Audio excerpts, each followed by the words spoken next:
about one of the things that I'm really, really good at, and I've been doing for about 9 years, which is technical writing. I think this is a very underestimated and undervalued sector. I do believe, though, that there's a big industry in the United States. Well, so for all of my Americans checking this out, if you want to get into technical writing, or even if you have some medium, intermediate, or senior level experience in communications writing, journalism writing, I wouldn't say marketing because it's less creative and more to the fact and get down to business, financials, data, etc. This is the place you want to be and the place you really want to build your career. So I want to talk about cybersecurity, artificial intelligence, and SaaS, which is software as a service. And we're not just talking about startups. These sectors are available within most organizations that have cloud networks such as Azure, mobile web applications, network infrastructures, etc. Whether it's on the cloud, on premise, public, private, or within an organization's data center walls. And a lot of people don't realize how not just necessarily lucrative and how flexible these opportunities offer, especially if you're a lead technical writer. But the beautiful thing about being a technical writer is, especially if you come on contract as a consultant or a contractor, whatever you want to call it, self-employed, non-self-employed, etc., you really have an opportunity to bring your knowledge and expertise to the table. Of course, it has to make sense, and your ideas in meetings and things like that don't always have to be implemented, but organizations really do take consultants. Even if you're freelance technical writing and you don't have a business and you're just kind of doing it on the side, and you do this online or hybrid, you go into an office part-time, full-time, a couple of times a week, this really gives you leverage to show some leadership skills and presentation and ideas, content managing, project management, etc.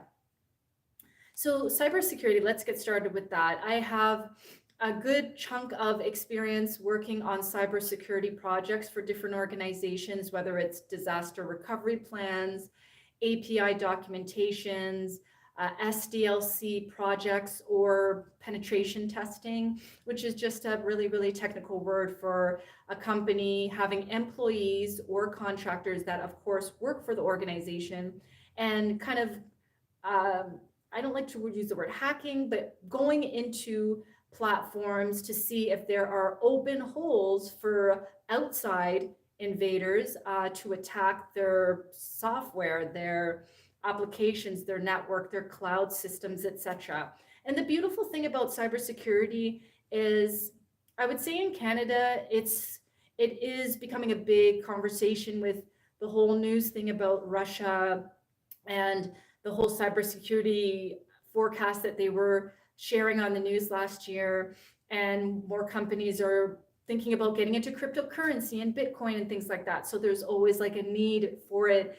And I do believe that sometimes there's this misunderstanding or misinterpretation that it's just with startups, and it's not. There are cybersecurity teams within government, within banking, within marketing agencies, small to medium to large international organizations, typically in these days and times with so many things going on, have a cybersecurity team, even if it's just a couple of people or to a big group of a department. And so there's lots of opportunities for technical writers. And I also want to get into the fact that there are so many different job titles that stem to technical writing. Some companies really try to get really fancy with this, but at the end of the day, it's pretty much the same thing, whether you are doing a Scrum meeting, whether you're doing prototypes of your typical audience or reader. Technical writers can take on all of these roles. And it's not just technical writing that you want to look into. Documentation specialist, reporting managers, proposal writers, proposal managers, instructional design, UX writer, which is short form for user experience writer, informational, I would say information developer. There's so many different ways to say a technical writing. And again, some organizations will get it. If you had more of like a technical writing experience, you can get in the door with a UX writer experience.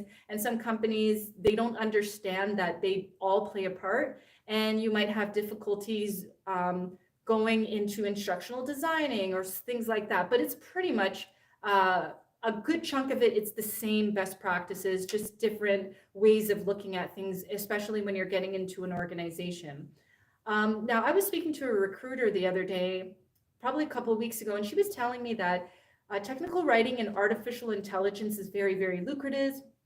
I don't see a lot of that here in Canada. And the interesting thing, which is why networking is so important, is a lot of these rules are not necessarily on the internet. There is a need sometimes for big organizations, and they go to recruitment agencies, and that's where I'll talk about a little bit about that later on. But artificial intelligence, it's becoming a big topic.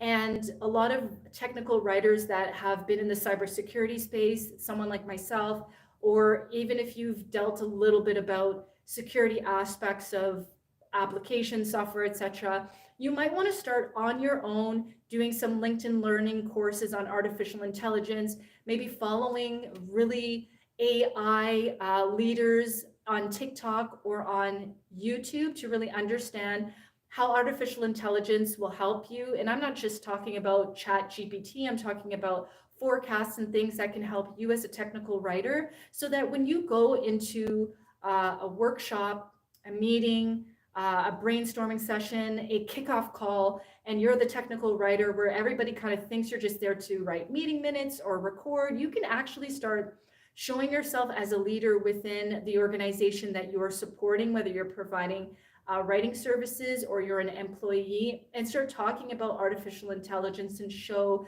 your expertise in the meanwhile.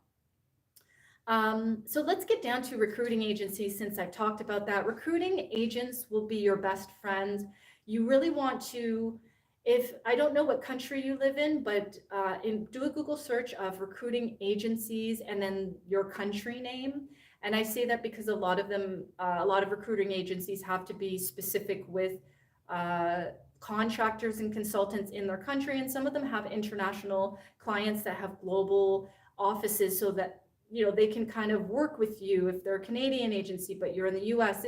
It's a great area, but focus on your country at first. And here's the beautiful thing about recruitment agencies in these days and times. So we have pretty big ones out here, and then we have small boutique recruiting agencies, and then we have home-based recruiters that work from home. And I guess during the journey of their career, they were able to build connections with their own clients. Now, what you're going to notice when you start submitting your resume to recruitment agencies, you create an online profile, or however the instructions are on the website, you're going to start noticing that more agencies are calling you. Now, I'm not sure if this is happening for myself or for others, because these recruitment agencies have smaller companies that they work with, and they're sharing your resume with others, or if you're going to be discovered because maybe you have a profile on Indeed, Monster.com, or one of these job search engines where you can actually put your resume and recruiters and decision makers can find you. But definitely get in touch with recruiters. Recruiters, will call you every week. Hopefully, if you're really, really great at what you do and you have a really good portfolio, they will call you every day, every week, and they will send you emails as well, or contact you on LinkedIn if your LinkedIn profile is search engine optimized for keywords that most companies are looking for your skill sets. And the interesting thing about this as well is that they'll keep your information on a database, and they won't just reach out to you, but sometimes a sales director within the agency will call you, or an account manager will call you for opportunities. So make sure that you get your information into the online hands of recruiters. Just a tip as well, while you're getting communications from recruiters, email opportunities, whether you match them or not. Create a folder in your email just with all of these recruiters, because one day it might be a little slow, and you can update a bunch of recruiters in a mass email by giving them your updated portfolio and your updated resume, and you would have you would be surprised how many opportunities they have sitting on their desk because they haven't spoken to you in a year, 6 months, etc. Other ways to get opportunities for yourself without going through a recruiter, because keep in mind, recruiters, when you get paid, they get paid. I don't know what the percentage looks like or how their markup looks like, how much they're taking off the top of what you're making. You can Google that and find that out for yourself. But you can also go independent and start submitting your information on websites, again, like Indeed.com. There are a bunch of contract opportunities on LinkedIn, Monster, simplyhired.com, Workopolis, wowjobs.ca. There's also, if you're a Canadian watching this, there's a US side of Indeed. And I'm just going to say, in America, there are hundreds of technical writer opportunities. And again, not just for those keywords, instructional designer, UX writers, information developers, all kind of cybersecurity and just tech related opportunities in this field.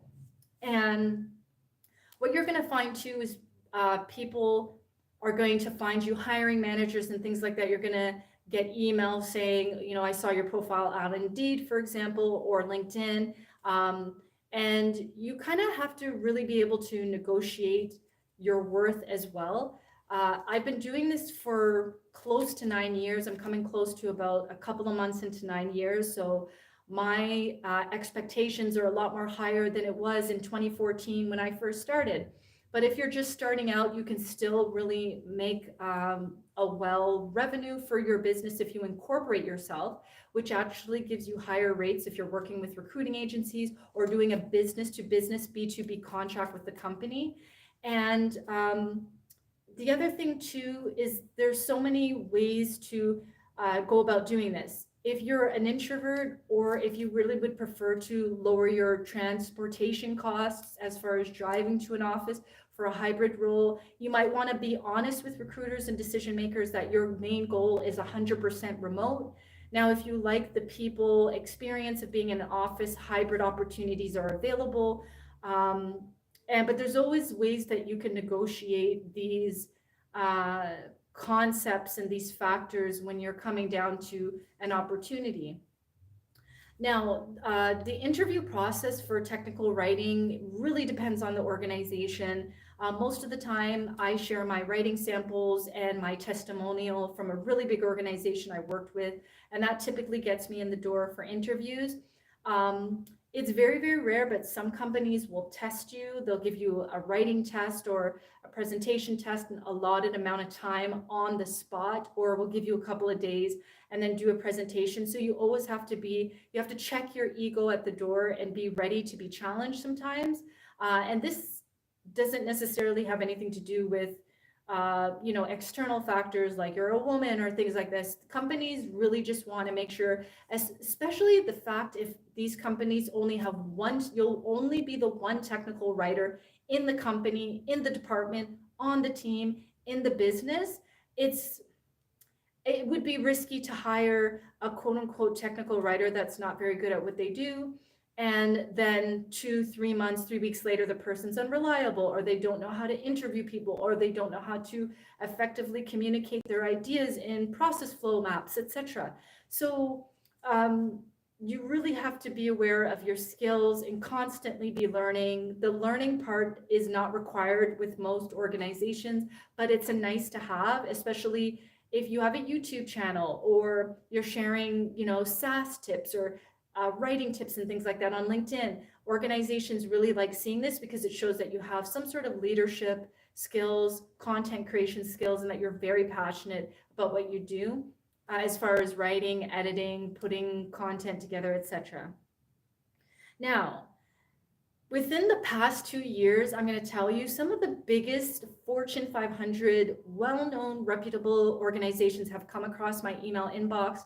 I get contacts from recruiters, not just here in Canada, but also in the United States. And again, I've been doing this for 9 years, so I've been building up connections and doing a lot of business development for a certain period of time throughout a year.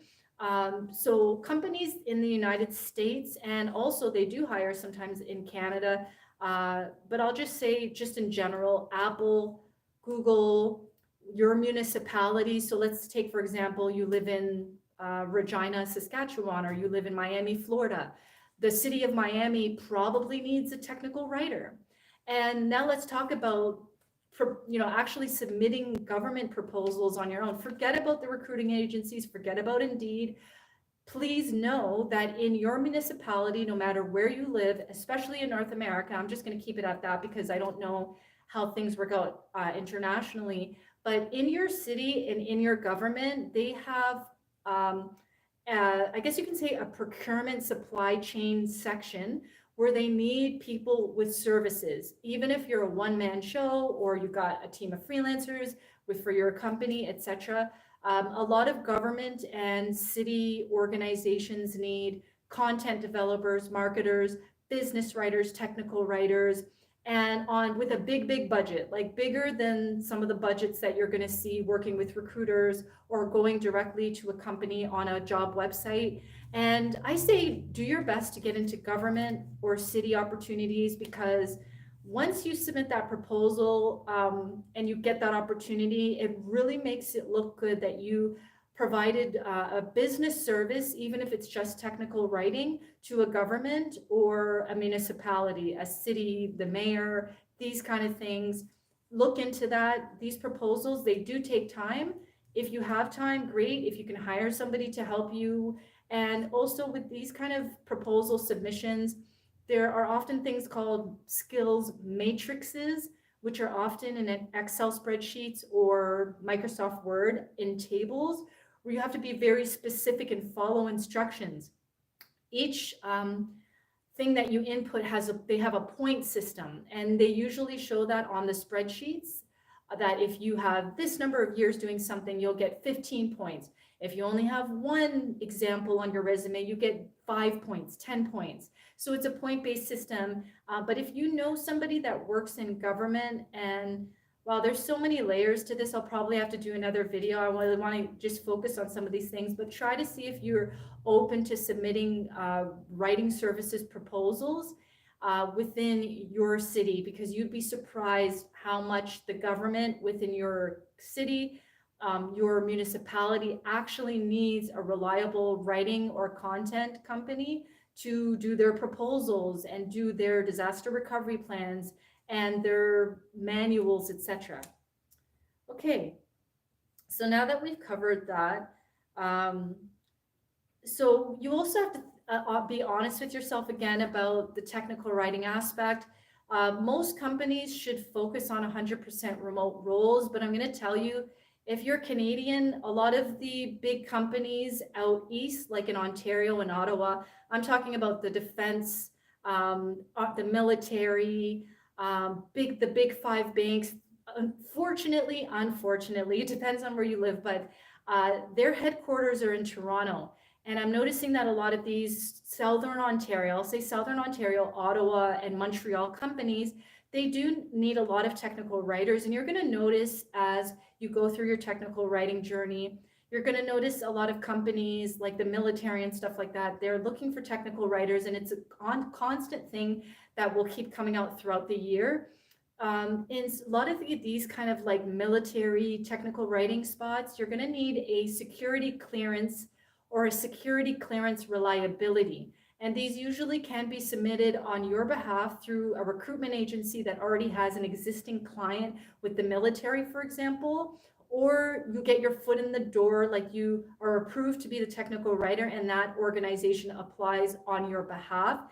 These clearances, these certificates, whatever you want to call it, they can take 2-3 months. I don't know. I just saw something online about 2 or 3 months to get these clearances. But once you get that security clearance as a writer, as a technology writer, whatever, proposal writer, whatever, you can get your foot in the door with some big contracts, doing big things. Of course, with these military and government of Canada or government of the United States contracts, with these security clearances, once you get your foot on the door, we're talking about, I'm not even going to give you the rates that these government companies are giving technical writers. It's serious money. And sometimes you can work part-time on a contract with a government or your state, for example. Let's say you live in Florida. Let's say you live in Ontario. What they're paying part-time is what a lot of technical writers often make full-time. So you really have to have like a law of attraction magnet going on, where you're attracting really good opportunities and you have the patience to, work with recruiters, maybe go through 3, 4, 5 interviews, writing tests, etc. And again, some companies, they know what they see. They don't have to interview 3 or 4 times. They interview you once, they interview twice, and you got the contract, and boom, boom, boom, you're in the door. But every agency is different, every company is different, every organization thinks differently. And then there are full-time technical writing opportunities. As you probably are aware, full-time employees get taxed really high. I think it's 35%. And because of inflation, I would not be surprised. Don't quote me on this. I have not checked Google, but I wouldn't be surprised if employees are now getting taxed 40%, between 35 to 40%, depending on their tax bracket. That's a lot of that's a lot of money going out of your pocket to work for a full-time job, to do what you can do on contract as a freelancer through some kind of supply chain procured project through a municipality. And it really depends on you. I know that with the contracting side of technical writing, if you go on vacation or something like that, you usually won't get paid for those hours. If you have a sick day, you will have to dock those hours, which could be quite a lot of money, depending on how much you end up earning. But everybody's different. Maybe you have children and you want to have benefits. Maybe you now I'm seeing in tech, like I'm specifically in tech, a lot of companies that do these technical writing projects, a lot of the tech departments have somewhat of a good budget. And sometimes they'll give you 2 weeks of vacation and then a month off to do whatever you want. Not necessarily you're taking a full month off all in one, unless you have a special situation, but that's about 6 weeks within a fiscal year, January through December, or whenever your contract starts and ends, where you can take time off and get paid if you're an employee. If you're a contractor, hey, you're sick, you don't get paid. Hey, you take off 2 weeks, you don't get paid. But it just really depends on what's important to you. If you would prefer to be on contract, in your mind, money is important to you and you could care less about benefits and all this, you can take care of your teeth, you have a very low maintenance lifestyle, I think that the contracting side is good. Now, there's a lot of misconceptions. A lot of people think, oh, well, contractors are probably single with no kids. They probably live in a small apartment or have a really low mortgage. And that is not true. Like I said, I've been doing this for 9 years. I've seen contractors who have 2, 3, 5 children. I've seen contractors who are married. I see contractors who travel across the globe with their wives and their children, because the contracting side, like I said, it pays out more than being an employee. So it's not necessarily, contracts are unstable. In these days and times, everything's unstable. You can have your full-time job tomorrow and lose it. You can have a contract and lose it. But I personally think that in technical writing, especially if you are the only technical writer in the building, in the company, in the department, on the team, and you're really adding value to a company as a technical writer, it's very hard to lose a contract unless you're just a really, really difficult person or you're not really good at what you do. I'm just being honest with you. If you have a pleasing personality outside of work, maybe you have your own therapist or mentor or coach that you're working with, so that when you have issues on the job, you can have someone to talk to and deal with your mental and emotional state or your personal issues. You're not carrying that into the job. You should be really, really successful as a technical writer and not go into these situations where you start a contract and in 2 or 3 months you're out the door. You really have to be a real negative person, difficult, gossiping, making a lot of mistakes, or you apply for something senior and you get your foot in the door and the company finds out that you're just, you're not really as good as what you presented yourself to be on your resume or in the interviews. It's really, really hard to lose a contract unless it's just not a good fit or you're doing something wrong. I'm just going to be honest with you, because that the beautiful thing about this is you can be an extrovert or an introvert. And I find that most technical writers typically are introverted, or they come to work acting like extroverts. But if you see them out and about, they really are reserved and they stay to themselves.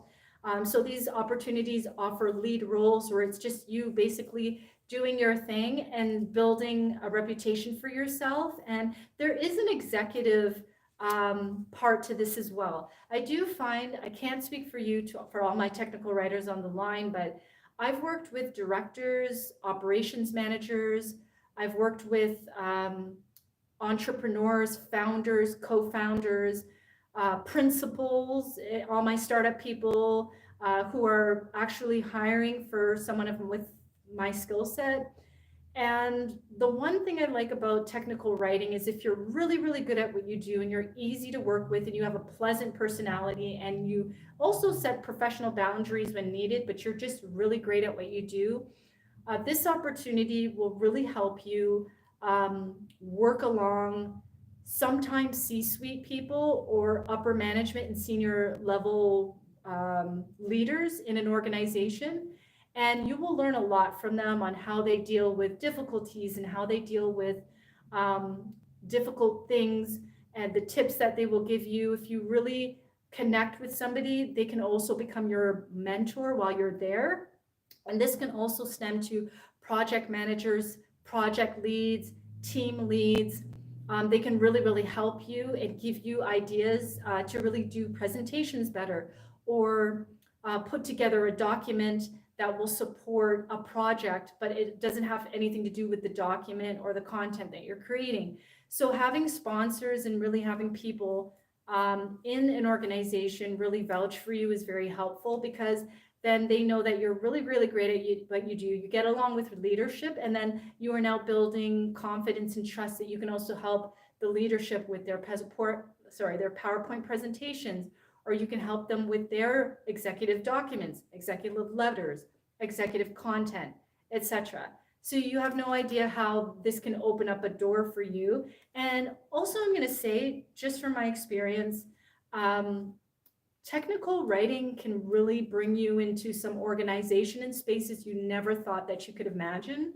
I clearly remember the day when I got an email from a recruiter on LinkedIn letting me know that the government where I live was looking for somebody with my skill set. I didn't have, I probably had about 4 years of experience technical writing at the time. And it ended up being a project that shifted my career in a way that I never thought would actually be beneficial right now.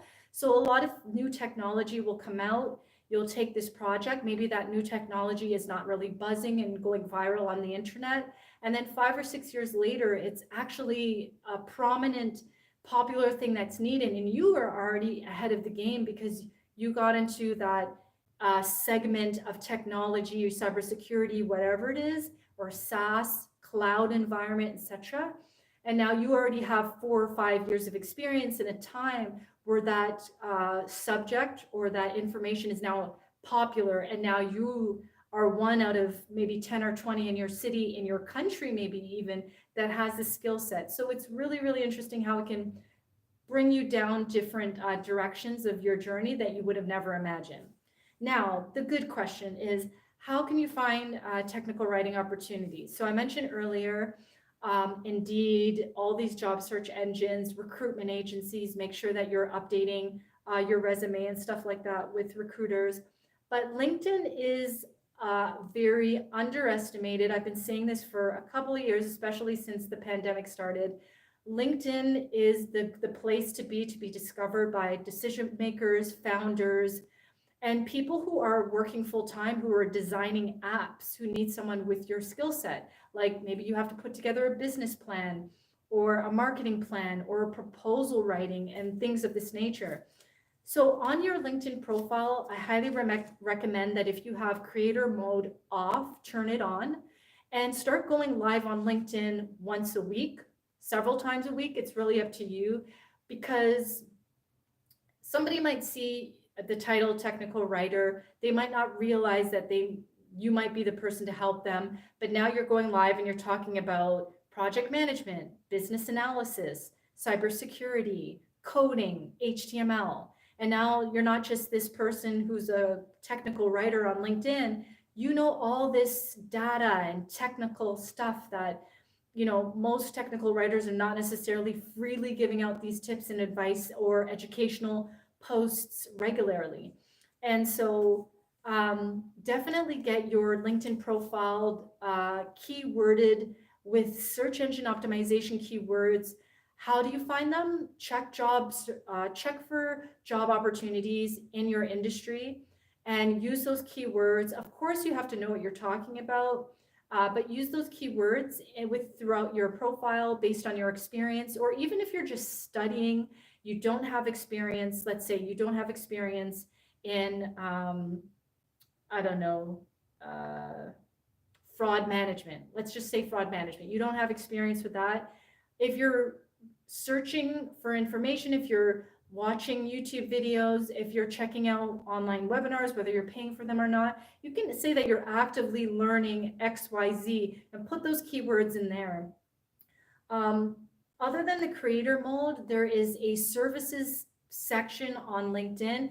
I myself just found this out 4 weeks ago, but there's a services section where you can put services, and people that are searching for services with people of your skill set on LinkedIn can see that you're a ghostwriter or you're a, I don't know, a user guide expert or something like this. And then, of course, with the creator mode, and of course, put your relevant experience, and all of the certifications and things like that. The one thing I love about LinkedIn is that for each experience, for each role that you've had, there, I think on the top 2 or 4 job experiences or contract experiences, you can put the skills. So make sure that it's very specific and that you max out the number of keywords in the skills section. I'm not talking about the written section of your experience with that company, but you can actually put in a certain maximum amount of skills, which it adds to the keywords search for to basically find you on LinkedIn. And then where else can I say?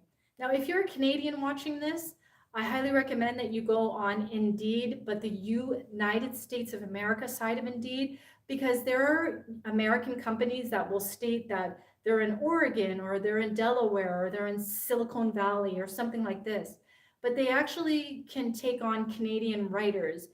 It's not as common as it is these days, but definitely check that out, submit yourself. You just never know if there's a US recruiting agency that is hiring for Apple, for example, or Facebook or something like that, and they can actually get you into a head office locally, or maybe you live in a smaller town, but you're a couple of hours away from a bigger town with the head office there, and you just have to fly in once a month, every few months for, I don't know, a big team meeting.